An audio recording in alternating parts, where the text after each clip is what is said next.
एक केवल एक है। वही परमात्मा है जिसने इस ब्रह्मांड की रचना की है और वही हर जीव के भीतर विद्यमान है। लेकिन जब मनुष्य इस सत्य को सुनता है तो उसके मन में एक और प्रश्न उठता है। यदि परमात्मा हर जगह है और हर जीव के भीतर है, तो फिर मनुष्य उसे अनुभव क्यों नहीं कर पाता? वह उसे देख क्यों नहीं सकता और उसके साथ एकता क्यों महसूस नहीं कर पाता? इस प्रश्न का उत्तर संतों ने बहुत सरल शब्दों में दिया है।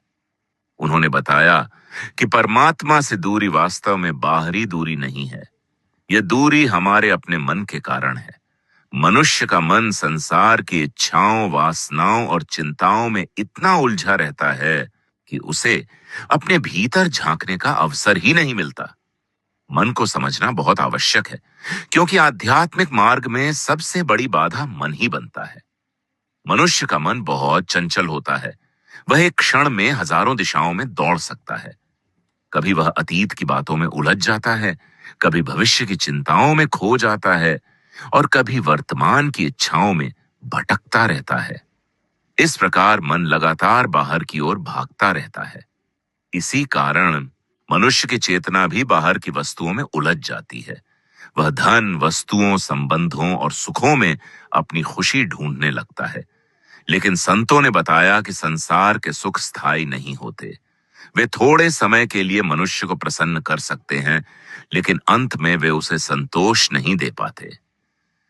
मनुष्य जितना अधिक संसार के सुखों के पीछे भागता है, उतना ही अधिक असंतोष उसके भीतर बढ़ता जाता है। इसका कारण यह है कि आत्मा का वास्तविक स्वभाव परमात्मा से जुड़ा हुआ है।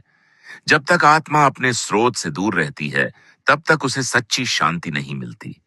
इसीलिए मनुष्य जीवन को संतों ने बहुत अनमोल बताया है। उन्होंने कहा कि अनगिनत योनियों में भटकने के बाद आत्मा को मनुष्य का जन्म मिलता है। यह जन्म केवल खाने पीने, सोने और संसार के सुख भोगने के लिए नहीं है। इसका वास्तविक उद्देश्य परमात्मा को जानना और उससे मिलना है।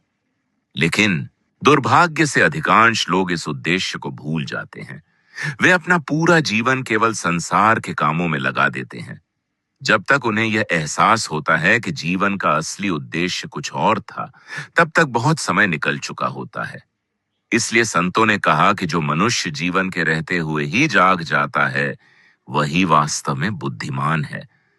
वह समझ जाता है कि यह संसार स्थायी नहीं है और उसे उस सत्य की खोज करनी चाहिए जो हमेशा